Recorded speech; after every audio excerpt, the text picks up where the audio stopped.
Olá pessoal, segundo médio, bem-vindo a mais uma aula de História.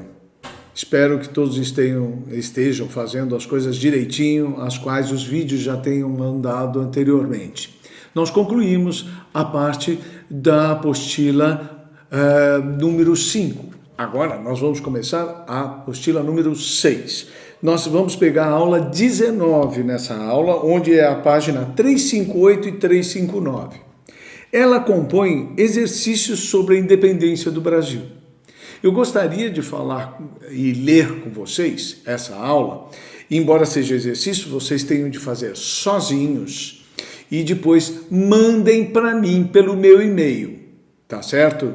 E é super simples, sem estresse, é uma aula até extremamente rápida. Vamos primeiro pela primeira questão, filhos.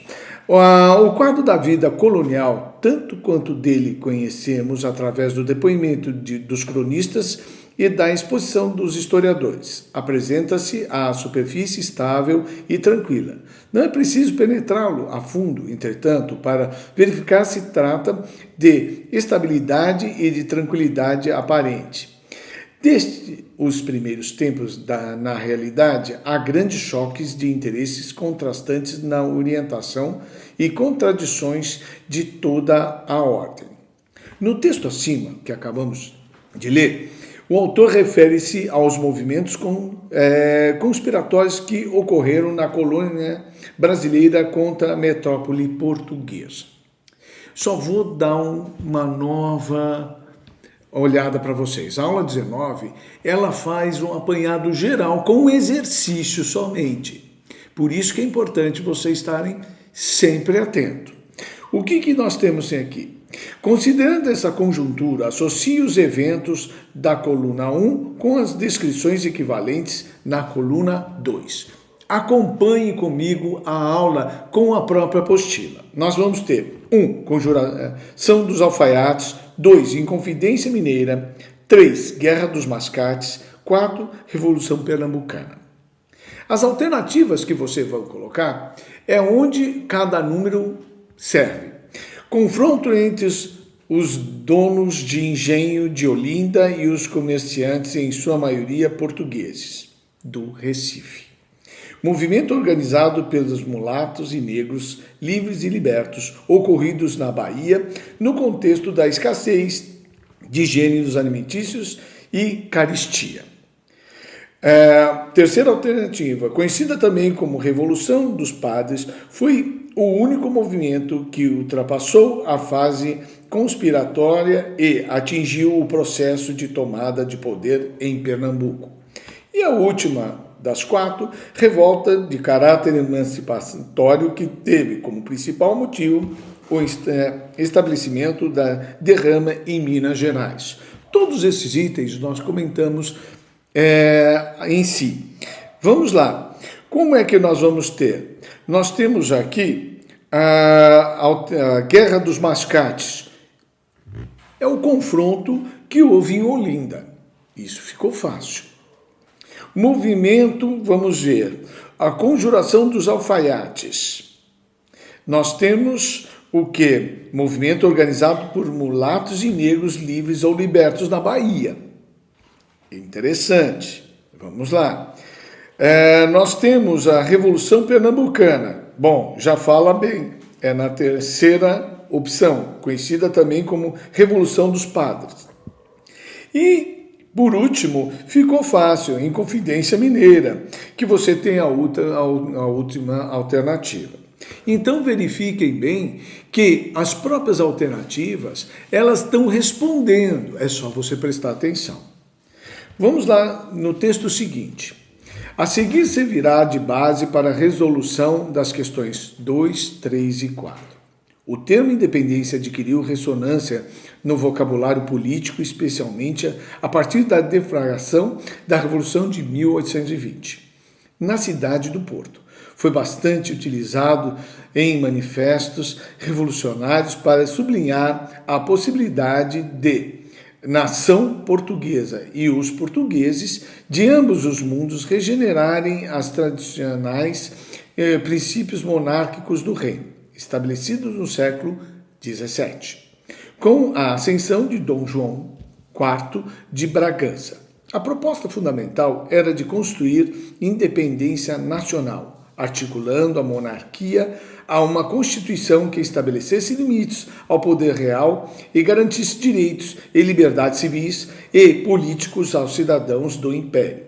Pretendia-se por essa via, entre outras exigências, contestar o absolutismo representado por Dom João VI e o despotismo, lembra essa palavra? Que nada mais do que um cara autoritário, autocrata. O exército por ministros, por conselheiros e pela corte radical do Rio de Janeiro desde 1808. Muito bem. A questão 2 é da PUC. O trecho indica a utilização dos termos independência como uma mobilização que contestava o absolutismo de Dom João VI. Garantia os direitos e liberdades civis e políticos aos cidadãos. Considerando-se o contexto histórico, é correto afirmar o quê?